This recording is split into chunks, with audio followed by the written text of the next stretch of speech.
And then ngayon, what if naman kapag unemployed, wala tayong trabaho, wala tayong source of income? Ano yung dapat nating ihanda para sa immigration?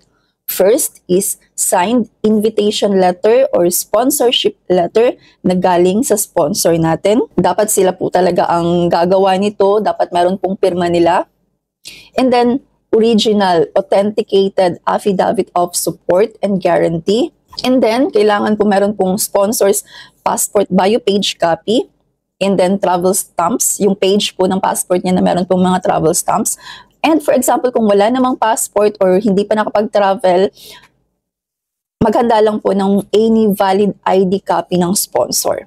And kapag for example, OFW yung sponsor natin, i-prepare niyo po yung Overseas Employment Certificate nila or OEC or visa copy nila.